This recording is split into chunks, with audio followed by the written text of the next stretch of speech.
The freighter Lucky Strike shuddered as another crystal formation tore through its hull, sending sparks cascading across the cramped cockpit. Jackson Reed gritted his teeth, wrestling with controls that felt increasingly unresponsive as his ship plummeted toward the prismatic surface of Zephyros.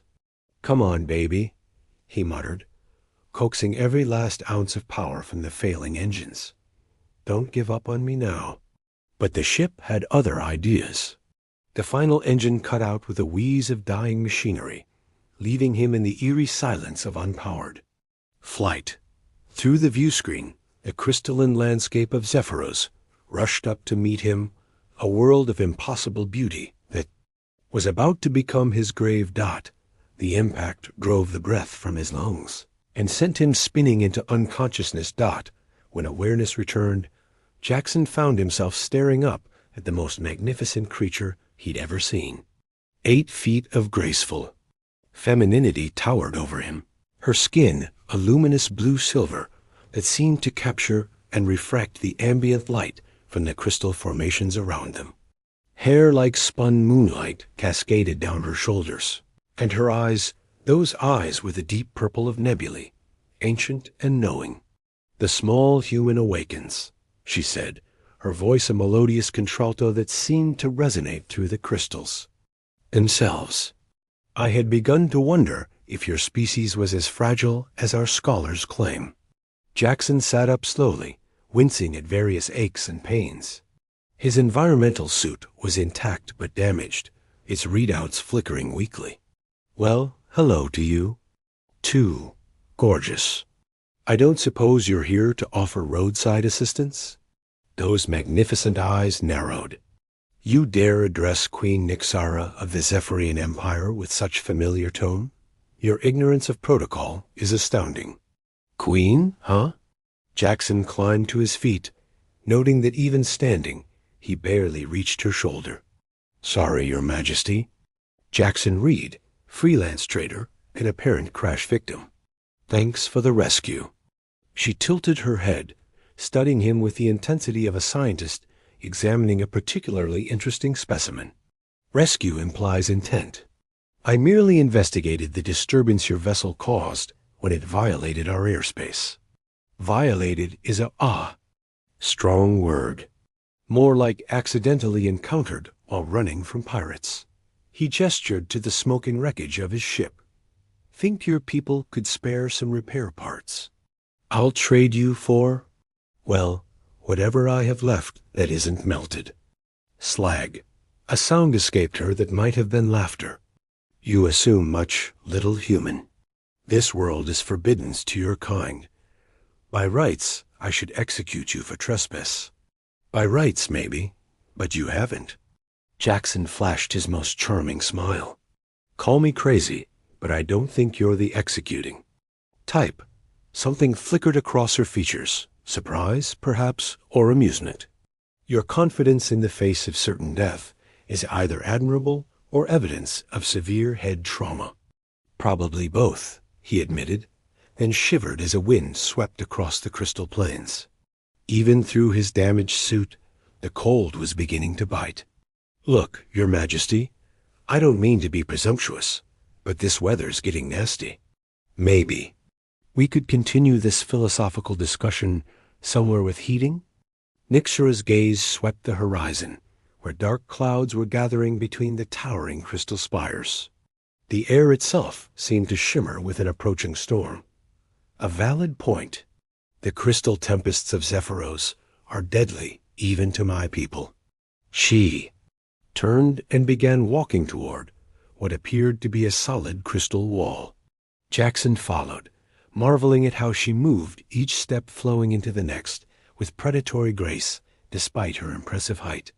At her touch, the crystalline surface rippled, like water, revealing a hidden passage. "Your world is full of surprises," he commented, following her into the tunnel. "As are you, apparently." She glanced back at him. Most humans who encounter Zephyrians immediately prostrate themselves in terror. Our reputation tends to precede. U.S. Well, I've never been one for following trends. The tunnel opened into a vast chamber carved from a single massive crystal, its faceted walls casting rainbow patterns everywhere. Besides, where I come from, we were raised on stories about beautiful alien queens. The smart ones know to appreciate the honor of their company.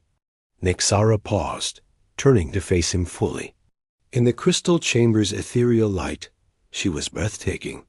Flattery will not save you from judgment, human. Who said anything about flattery? I'm just being honest. Jackson moved closer, noting how the light seemed to emanate from her skin itself. Though I have to admit, the stories never mentioned how your people literally glow. Bioluminescence is common among my species.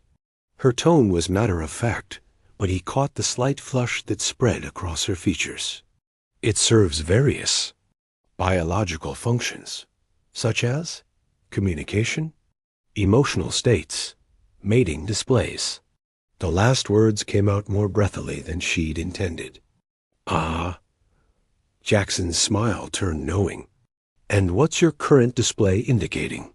Before she could answer, the chamber shook violently. Through the crystal walls, they could see the storm arriving, not just wind and precipitation, but a maelstrom of energy that turned the air itself into a weapon. Crystal formations outside began resonating, creating a hauntingly beautiful yet terrifying symphony. We're sealed in, Ixara announced, checking what appeared to be bioorganic controls grown into the crystal walls. The storm will last at least 2 rotations. 2 days, huh? Jackson began unsealing his damaged environmental suit. Good thing I'm decent company. Keep your protective gear on, she warned. The atmosphere here is not. She stopped as he pulled off his helmet, revealing dark hair and warm brown eyes. How are you breathing? Trade secret? Genetic modifications aren't just for looks. He inhaled deeply, tasting the crisp, ozone-tinged air. Most traders get them. Helps when you're dealing with dozens of different atmospheric conditions. Nixara stared at him with renewed interest. Fascinating. Our xenobiologists theorized that human genetic manipulation was primitive at best. Your xenobiologists need to get out more. Jackson began exploring the chamber, running his hands along the smooth crystal surfaces. This place is incredible. Do you live here? It's a meditation retreat. A place where the royal family comes to commune with the crystal heart of our world. She moved to what appeared to be a natural alcove, furnished with cushions that seemed to be grown rather than manufactured. I was seeking clarity when your ship's distress beacon drew my attention. Clarity about what? She was quiet for a long moment, her luminescence shifting to deeper blues and purples. About whether my people are ready for change. The galaxy is evolving, human. New alliances are forming, new possibilities emerging. But the Zephyrian Empire has remained isolated for millennia. Isolation has its perks, Jackson said, settling onto one of the remarkably comfortable crystal formations. But it also means missing out on the good stuff, like chocolate. Please tell me you've at least heard of chocolate. I have not. But her expression suggested curiosity. Jackson reached into his coat and produced a small wrapped bar. Emergency rations. The good kind. He broke off a piece and offered it to her. Nixara hesitated, then accepted the morsel with fingertips that were surprisingly warm. The moment she tasted it, her entire body lit up like a constellation. Oh, she breathed, her bioluminescence cycling through rapid patterns of gold and silver. This is ... extraordinary. Right? Earth might not have crystal palaces, but we've got our moments. Jackson watched her reaction with growing fascination. Your light show there, is that normal? Not particularly, she admitted, her glow settling into a warm golden hue. Zephyrians respond physically to intense pleasure or emotion. It's been some time since I experienced anything strong enough to trigger such a display. Lonely at the top, lonely everywhere. The admission slipped out before she could stop it, and her luminescence dimmed. Queens of my people traditionally mate only with other royalty, and only for genetic enhancement. Love is considered a weakness. That's a hell of a way to live. Jackson moved closer, noting how her skin seemed to pulse gently in rhythm with her heartbeat. What do you think? I think, she said carefully, that I have never questioned our traditions until this moment. The storm raged outside their crystal sanctuary, energy discharges turning the sky into a kaleidoscope of violent beauty. Inside, the air grew thick with unspoken possibilities. Can I ask you something? Jackson's voice was gentle. When you found me out there, you could have left me to freeze. Hell, you could have killed me on sight, like you mentioned. Why didn't you? Nixara considered the question, her gaze distant. Curiosity, perhaps. Or maybe ... She looked at him directly. Maybe I saw something in you that I recognized. Which was loneliness. The word hung between them like a bridge waiting to be crossed. Jackson reached out slowly, giving her every chance to pull away, and touched her hand. Her skin was warm, almost hot, and seemed to pulse with inner light at the contact. Well, Your Majesty, looks like we've got 2 days to be lonely together. Her fingers intertwined with his, and her bioluminescence shifted to soft rose and gold patterns. Perhaps we can find a way to be less lonely. As the crystal storm raged outside, painting the sky in impossible colors, two beings from different worlds discovered that the universe's greatest distances weren't measured in light years, but in the space between two hearts willing to bridge the gap. The night ahead would change everything for them, and for the galaxy itself. 3 weeks had passed since the crystal storm, and Jackson found himself in the most peculiar situation of his trading career, living as a secret guest in the Zephyrian royal palace. Queen Nixara had arranged for his protective custody, while his ship underwent repairs, though they both knew the real reason for his extended stay. The crystalline corridors of the palace hummed with energy, their surfaces reflecting not just light, but emotion itself. Jackson had learned to read the subtle color shifts that indicated the moods of his Zephyrian courtiers, though none glowed quite as magnificently as Nixara. "You're brooding again," she observed, materializing in his quarters with that silent grace. That still caught him off guard. Her skin held the soft amber glow he'd come to associate with contentment, not brooding, thinking.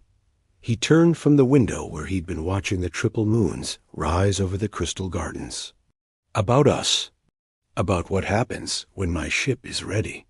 Her luminescence shifted to cooler blues uncertainty, mixed with something deeper. "Perhaps it would be better if you left soon. My council grows suspicious of my ... interest in human culture." "Is that what we're calling it?" Jackson moved closer, noting how her glow warmed as he approached. "Because I seem to remember it being a bit more personal than cultural exchange."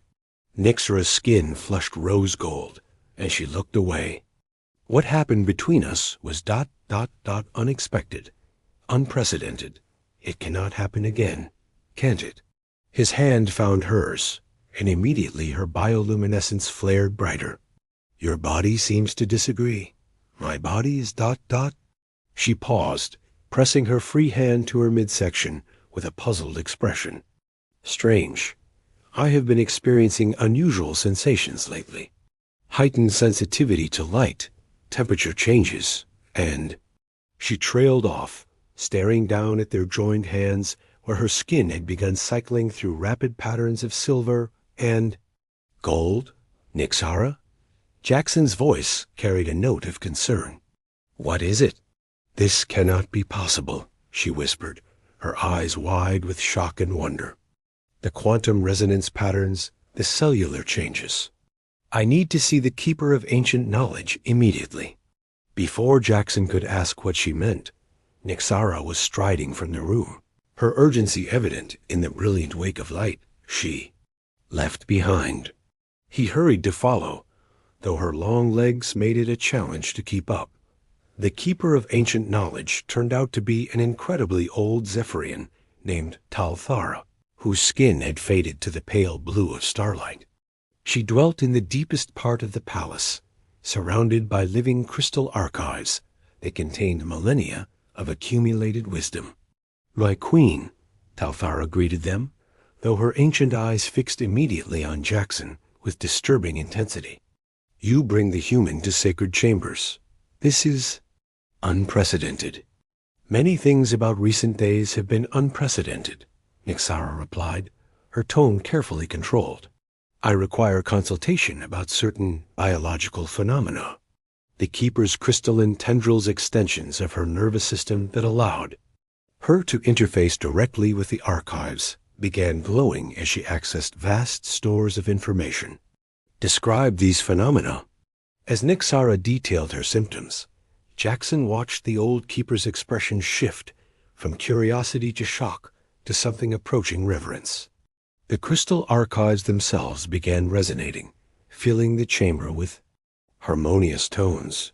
"Impossible," Talthara breathed. "And yet, the archives remember. From the time before the Great Isolation, when my people walked among the stars and encountered many species. What do they remember?" Nyxara's luminescence had dimmed to worried purples. "There are records," the keeper said slowly, "of rare genetic compatibility between Zephyrians and certain other species. Under very specific conditions, emotional resonance, quantum entanglement of biofields, and perfect timing of reproductive cycles conception can occur." The chamber fell silent, except for the gentle humming of crystals. "You're saying I'm pregnant?" Nyxara's voice was barely a whisper. "The archives suggest this possibility. But there has not been such a case for over 3,000 years." Jackson felt the world tilt beneath his feet. With a hybrid child? Talthara's tendrils pulsed brighter as she delved deeper into the ancient records. According to these texts, human Zephyrian hybrids possess extraordinary capabilities. Enhanced telepathic abilities, control over crystalline matrices, extended lifespans. She paused. The archives also indicate that such children were once considered sacred bridges between worlds. "And now?" Nyxara asked, though her tone suggested she already knew the answer. "Now they would be considered abominations by the genetic purity." "Council." Talthara's expression was grave. "Elder Vex and his followers have spent centuries ensuring that Zephyrian bloodlines remain uncontaminated by lesser species." As if summoned by his name, the crystal chamber's entrance chimed with the harmonic signature of approaching royalty. Elder Vex himself strode into the chamber, his imposing 9-foot frame draped in ceremonial robes that amplified his natural luminescence into an intimidating display. "My queen," he intoned, his voice carrying the weight of authority, "you were to report to the council chambers an hour ago. Instead, I find you consorting with a human pet in our most sacred archives." Jackson stepped forward, despite Nyxara's warning touch on his arm. "Pet? That's a new one. Usually I get charming rogue, per devastatingly handsome troublemaker." Vex's skin flared angry crimson. "Silence, inferior creature. Your presence here is an insult to millennia of tradition." "Elder Vex," Nyxara's voice carried royal command. "You forget yourself. This human is under my protection. Your protection has become an obsession. My queen, the court whispers of your strange behavior, your extended absence from royal duties." His eyes narrowed as he studied her. "Tell me truthfully, what hold does this creature have over you?" Nyxara's hand moved unconsciously to her midsection, and Jackson saw the exact moment Elder Vex noticed the gesture. The Elder's bioluminescence shifted through a spectrum of colors, confusion, realization, then pure fury. "No," he breathed, "it cannot be." Talthara spoke up from her position among the archives. "The signs are unmistakable, Elder. The queen carries new life. Then it must be removed immediately." Vex's declaration rang through the chamber like a death sentence. Such contamination cannot be allowed to— "Try it," Jackson interrupted, his hand moving to the plasma cutter at his belt. It wasn't much of a weapon against beings who could manipulate crystal with their thoughts, but his tone made his intent clear. Nixara moved between them, her skin blazing with protective fire. "Enough. Elder Vex, you overstep your bounds. This child, if child there is, will be born under my protection." "The Council will never allow it," Vex snarled. "A mongrel half-breed sitting on the Zephyrian throne? I would rather see our empire burn." "Then perhaps," Nixara said quietly, her luminescence shifting to the cold blues of absolute resolve, "it is time for new leadership." The challenge hung in the air between them. Elder Vex's fury was so intense that the crystal walls began resonating in harmonic response, creating an ominous chord that seemed to shake the very foundations of the palace. "You would choose this ... animal over your own people?" "I choose love over hatred," Nixara replied simply. "I choose possibility over tradition, and I choose hope over fear." Vex's skin cycled through rapid patterns of rage before settling into the stark white of cold determination. "Then you choose exile. By tomorrow's dawn, the Council will convene. They will demand proof of your ... condition, and when that proof is provided, they will call for your abdication and the termination of the abomination you carry." "Let them try," Jackson said quietly, moving to stand beside Nixara. "They'll find that humans don't give up what they love without a fight." "Love?" Vex's laugh was like breaking glass. "You speak of love to justify the destruction of everything we hold sacred?" "What we hold sacred," Nixara corrected, "is life itself. This child represents the future, a bridge between worlds, a chance for our species to grow beyond our self-imposed limitations." "It represents contamination," Vex spat, "but no matter. The Council will see reason, even if you cannot." He turned to leave, then paused at the entrance. "You have until dawn to come to your senses, my queen. After that, you will face the consequences of your choices." When his footsteps faded, the chamber fell into heavy silence. Talthara's tendrils had gone dark, and even the crystal walls seemed subdued. "Well," Jackson said finally, "that went about as well as expected."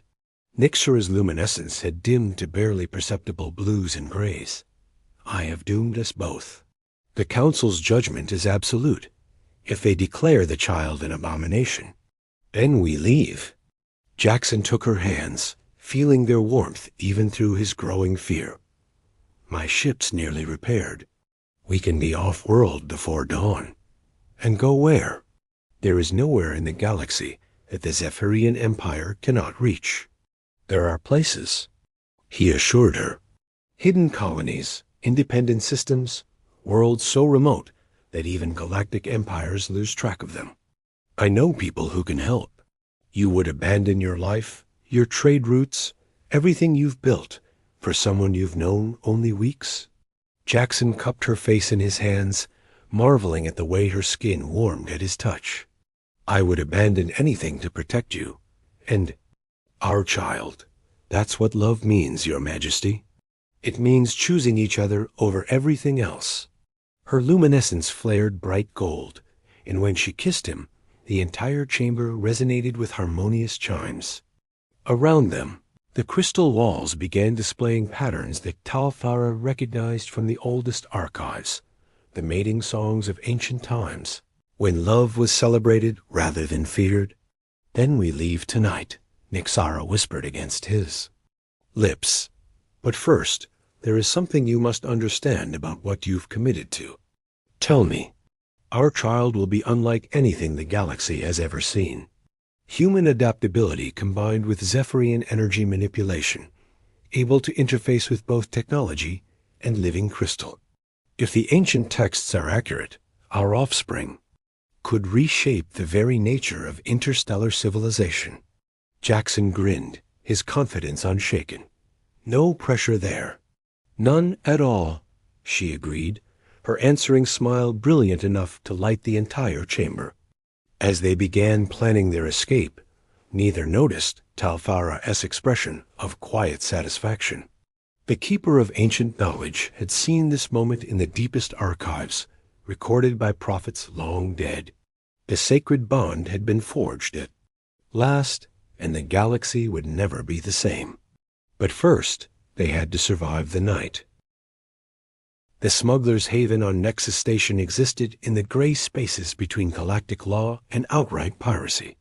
Hidden in the asteroid belt of an uncharted system, it served as refuge for those who lived outside the boundaries of civilized space. Jackson guided their stolen Zephyrian scout ship through the treacherous approach, while Nixara marveled at the ramshackle collection of docking bays carved into the spinning rock. "This is where we find sanctuary?" she asked, her luminescence dim with exhaustion. The past 2 weeks of running from Zephyrian pursuit fleets had taken their toll on both of them. "Trust me," Jackson replied, though his own confidence was shakier than he let on. "Kira Thorne owes me more favors than she can count. If anyone can hide us, it's her." The docking bay that received them was a study in organized chaos. Ships from a dozen different species sat in various states of repair, while beings of equally diverse origins moved cargo with the efficient anonymity of professional smugglers.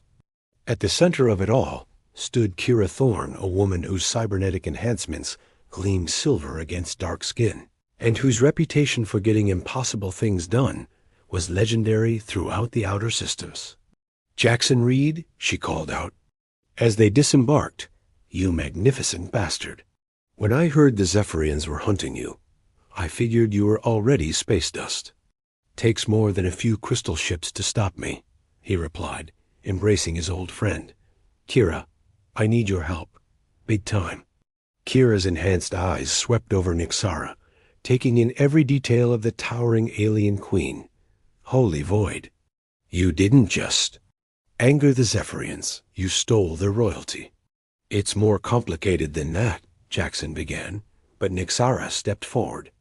"I am Queen Nixara, and I came willingly," she said, her voice carrying natural authority despite their circumstances. "Though I understand your surprise at seeing me in such reduced circumstances." "Reduced?" Kira laughed. "Lady, you're 8 feet of walking starlight. That's hardly reduced." She turned back to Jackson. "Though it does explain why half the Galactic Navy is looking for you. What did you do?" Before Jackson could answer, a young voice piped up from behind a stack of cargo containers. They fell in love. A Zephyrian emerged from the shadows barely 6 feet tall, which made him practically a child by their species' standards. His skin held the muted silver glow of youth, and his eyes sparkled with mischief that reminded Jackson of Nixara's more playful moments. "Zix!" Nixara's luminescence flared with recognition and concern. "What are you doing here?" "You should be in the Academy."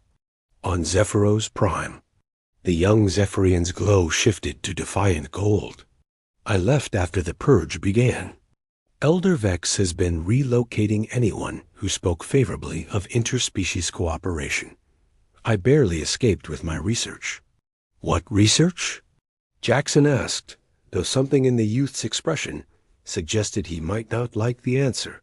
Zix glanced around nervously, then activated a portable holoprojector. The image that materialized showed genetic charts and biological models that made Nixara gasp. "I've been studying the old texts, the ones the Council tried to destroy. Your child isn't just possible. It's part of an ancient cycle." His excitement overcame his caution. Every 3,000 years, when the galactic alignment reaches a specific configuration, cross-species compatibility increases dramatically. "We're at the beginning of such a cycle now." Kira whistled low. "That explains the recent uptick in mixed couples. I've been smuggling more interspecies families in the past year than in the previous decade." "You mean we're not alone?" Nixara's voice held wonder and hope in equal measure. Far from it, Zix confirmed, pulling up more data. There's an entire underground network. Human-Altarian couples, Centauri vegan pairs, even some crystalline organic bonds that shouldn't be scientifically possible. Which is why, Kira added, grimly, the hardliners in every major government are losing their minds. Nothing threatens established power like proof that their pure-blood philosophies are obsolete. As if to emphasize her point, the station's proximity alarms began wailing. On the main display, a formation of Zephyrian warships dropped out of hyperspace, their crystalline hulls gleaming with predatory intent. Well, shit, Kira muttered. Looks like they found you. The lead ship's communication array crackled too. Life revealing the angular features of General Corvin Vex's military enforcer. His skin burned with the harsh white light of fanatical purpose. Nexus Station, his voice boomed through the CUM system. You harbor criminals against the Zephyrian Empire. Surrender Queen Nixara and her human corruptor, or face the consequences. Charming, Jackson commented. Is diplomatic immunity completely dead these days?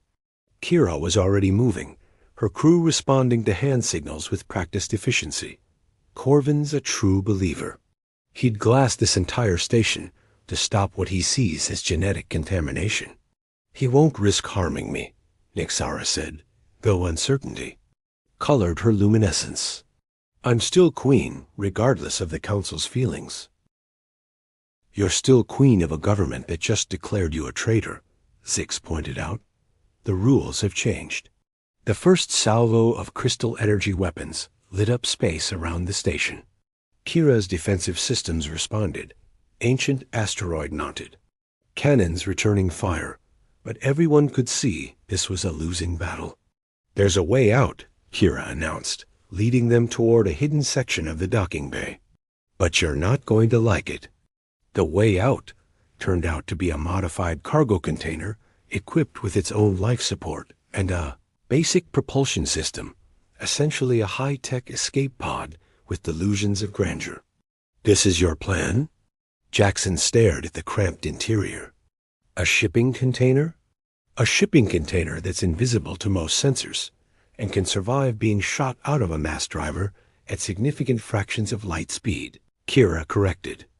I'll launch you toward the Helix Nebula. There's a colony there called Haven's Rest, mostly refugees and outcasts, but they don't ask questions. Another barrage shook the station, and through the viewports, they could see Corvin's ships moving into boarding positions. We have minutes, Kira continued, maybe less.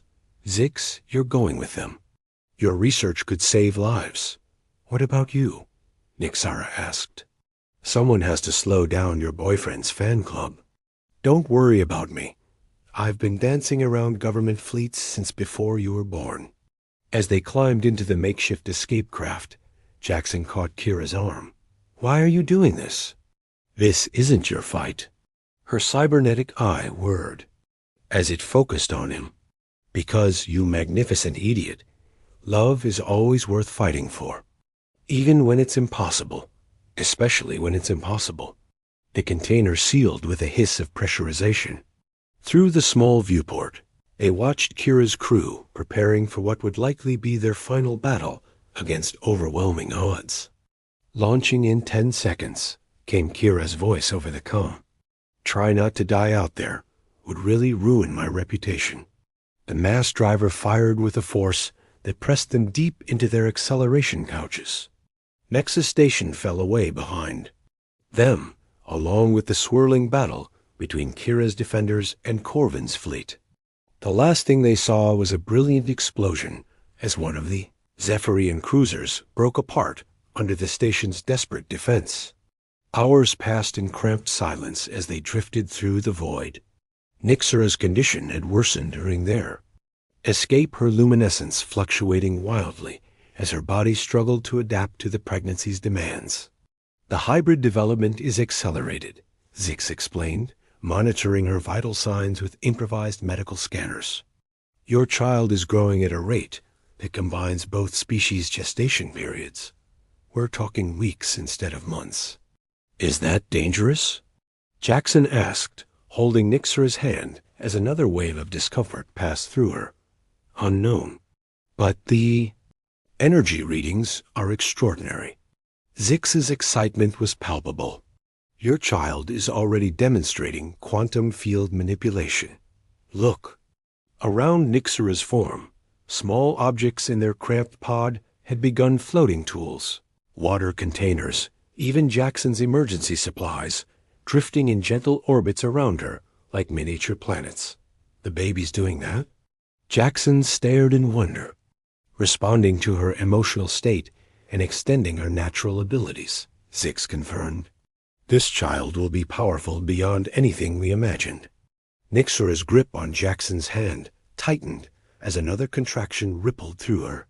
Power means nothing if we cannot protect our child from those who would destroy it. We'll find a way, Jackson promised, though privately he wondered how two fugitives and a young researcher could stand against an empire's worth of enemies.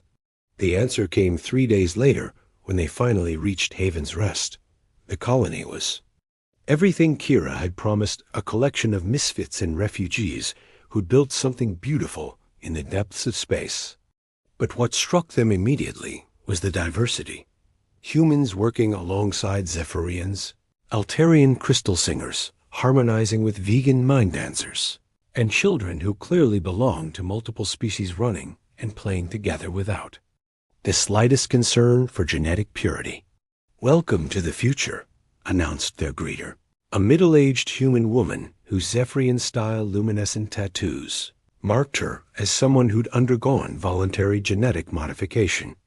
I'm Colony Administrator Nora Chun, and judging by the royal escort trying to catch up with you, you must be our famous queen and her troublemaker. You know about us?